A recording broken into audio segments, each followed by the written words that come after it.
live from the Chicago Tribune's Printers Row Lit Fest. We are joined by Wes Moore, who is the author of this book, The Other Wes Moore. Wes Moore, who is the other Wes Moore? The other Wes Moore is currently spending a life sentence in prison in Jessup Maximum Security Facility in Maryland for the murder of an off-duty police officer in a botched robbery of a jewelry store. And I got to know Wes years ago after I first learned about him. And the way I first learned about him was I was actually in South Africa doing a study abroad program while I was a student at Johns Hopkins. And my mother and I were on the phone. And she said, you know, I've got something crazy to tell you. There are wanted posters all over your neighborhood. And the wanted posters are saying they're looking for a man in connection with the murder of a police officer. And they're looking for Wes Moore. And if you see him, do not approach because he's assumed to be armed and very dangerous. And as I came back to the United States, I learned more about that crime and the terrible tragedy, and learned more about who we lost that day. The police officer, who was a 13-year veteran of the police force, was a 3-time recipient of Police Officer of the Year, was a father of 5, and who had triplets. And the reason he was working at that jewelry store was because he was trying to make extra money for his family. And I learned more about the other Wes, the fact that we had so much more in common than just our name. We both grew up in single-parent households. We both were around the same age. We both had troubles academically and also discipline troubles in our neighborhoods. And it really prompted me to want to learn more. So one day I decided to write him a note in prison, and really to my surprise, a month later, I get a note back from Jessup Correctional Institution from Wes Moore, and that was really how the journey began. How far apart did you grow up? We actually, we both grew up in different areas within Maryland. Actually, when I was 5 years old, after my father passed away. My father passed away when I was 3 and a half. And then my mother then moved us up to the Bronx, where we lived with our grandparents in a small house up in the Bronx. And the Bronx was fascinating because at that time it was going through a lot of different transitions, particularly in the mid-1980s, late 1980s, with the introduction of crack cocaine and what that was doing to so many communities. And so we spent some time in the Bronx before my mother eventually moved us back down to Maryland. And Wes lived in different communities within Baltimore growing up. But by the time he was actually arrested, we were literally living in the same area within a half mile of each other. What do you think was the difference? That was really the question that I wanted to explore inside of this book. And one of the things I realized was there was no one difference. There was no one thing that I can point to and said this was the reason. But there were a couple things that I know played key factors. One is the role of family is just incredibly important in all of this, and the role that family takes on in helping the people within their family go through this journey into adulthood. I think another thing is the role of education and how that played into how exactly, what exactly was expected of the boys, and the role of mentors and role models inside of our lives, and also the role of expectations, I think played a big deal. I think, Wes and I, there's a part in the book where Wes and I are having a conversation, which I think is very telling, where he says, I ask him, I said, so do you think that we're products of our environment? Because we both grew up in pretty precarious neighborhoods. And he says, no, actually, I think we're products of our expectations. And I thought that was a very interesting point and a very interesting distinction that he drew out, because he said, if the expectation of a young person or the community that they live in is that this person will grow on to finish high school or finish college and become a productive member of society, be a good father and husband or mother and mother and wife, then that's generally what kids will do.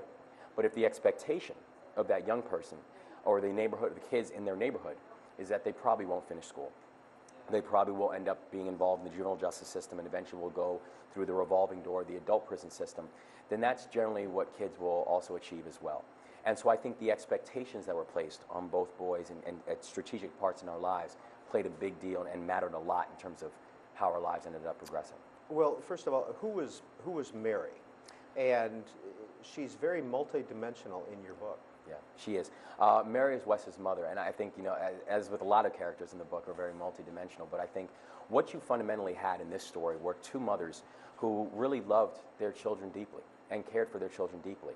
But I think Mary first had her first child when she was 15. She later on had Wes when she was 19.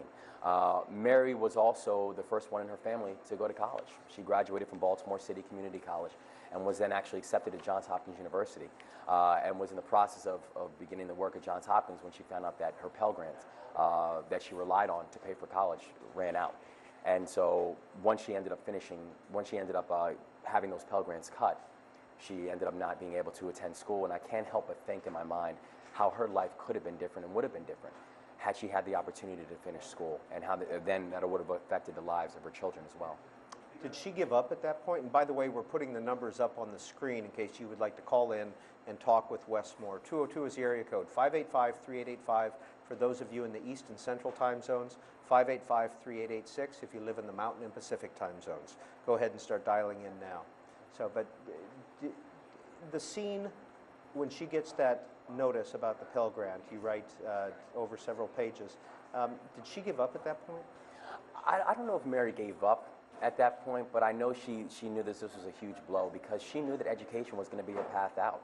You know, the streets that she was living in Baltimore were the streets that she had known as home for her entire life. And she looked at the people who she admired in the neighborhood, the ones who ran their own businesses, or the ones who were moving into different areas.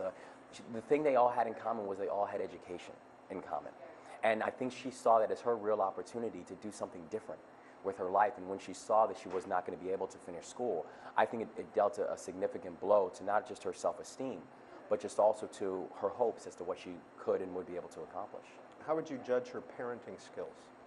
I think Mary, just like a lot of parents, just like as my mother will admit, has made mistakes as as she grew up. But I think one thing that Mary had, or one of the challenges that Mary had, was she was raising children at an age where I don't know if even she felt she was even to that point of full adulthood yet. And that becomes a challenge for so many parents, particularly young parents, who are raising kids before they're even fully adults themselves. So I think as she will openly acknowledge mistakes were made, and there's things that I think she wished she could have done differently, things she wished she could have done better. But I also know that she cares deeply for her kids as well. Who is Tony? Tony is Wes's older brother, and Tony played a fascinating role in Wes's life, and a role not unlike a lot of people who come up in similar type of situations, where it's the older brother who got involved very early in the drug game in Baltimore. Tony was involved in drugs and started dealing drugs and serving as a runner inside of the streets in Baltimore before his age was even in double digits. He was living in the Murphy Homes projects, which at the time was really one of the most dangerous projects in all of Baltimore. And Tony ended up not finishing school any more than 8th grade. But Tony spent most of his young life trying to tell Wes to stay out of the drug game, to stay out of that, because he would tell Wes, he's like, Wes, you're smart. You don't need to do this. And in fact, Wes, if you talk to him now, he'll say one of the greatest regrets he has was not listening to Tony, because I think when Wes looked at Tony, Wes saw someone that he wanted to be like. But when Tony looked at himself, he saw someone that he wanted Wes to be nothing like. And so I think it created a fascinating dynamic in terms of that role model and that intervention that Wes really needed in his life. And Tony is where now? Tony actually was the trigger man the day that Sergeant Bruce Prothero was killed, and he ended up getting life in prison without the possibility of parole as well, along with Wes. But Tony died in prison about 2 years ago. From what?